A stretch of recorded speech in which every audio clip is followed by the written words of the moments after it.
Seconds of Eternity.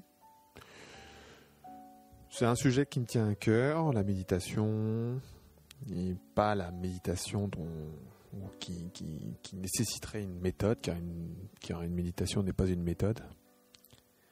Elle n'a d'ailleurs ni début ni fin, donc toutes les méthodes. Et je me suis d'ailleurs posé la question parce que je trouvais que quand on voyait cet édifice, eh bien, je me suis dit ça pouvait porter à confusion en se mettant dans une posture, et c'était surtout pas le message que je voudrais faire passer, puisque la méditation, et d'où la phrase d'ailleurs, c'est vraiment observer dans son quotidien. Il n'y a donc aucun besoin, je dirais, d'être dans une position particulière pour méditer. On peut vraiment méditer tous les jours, et d'ailleurs c'est le propre de vivre, c'est de méditer, et dans le sens d'être dans l'observation, sans jugement. Voilà. Et c'est encore un des Seconds of Eternity qui au départ, il y a l'image brute, on se dit mais qu'est-ce que je vais faire avec cette image, et puis tout d'un coup il y a cette magie de la créativité qui, voilà, il y a une musique qui intervient, il y a une idée, et là évidemment je n'ai fait aucun traitement sur l'image, pour être plus fidèle par rapport au message qui est inscrit, c'est-à-dire l'observation. Et l'observation, il n'y a pas de transformation de la réalité. Voilà pourquoi c'est l'un des rares Seconds of Eternity où je n'ai appliqué aucun effet, aucun filtre, rien du tout. Très sobre, pour être le plus fidèle au message qui est inscrit sur ce Seconds of Eternity.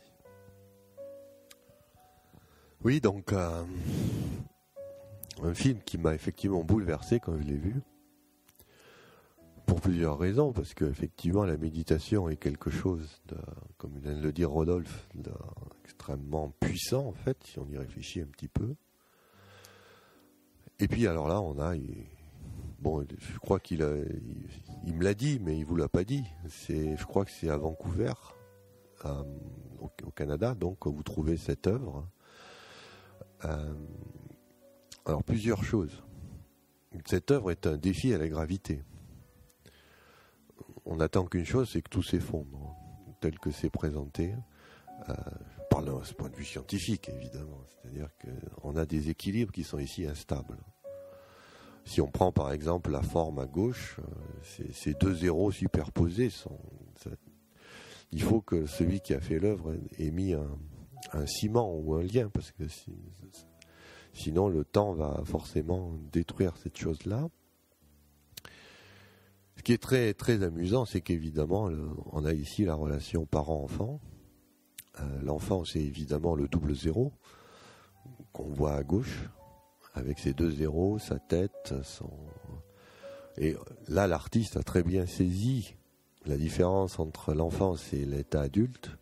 Parce que l'adulte, on garde un zéro, mais la tête n'est plus du tout en forme de zéro.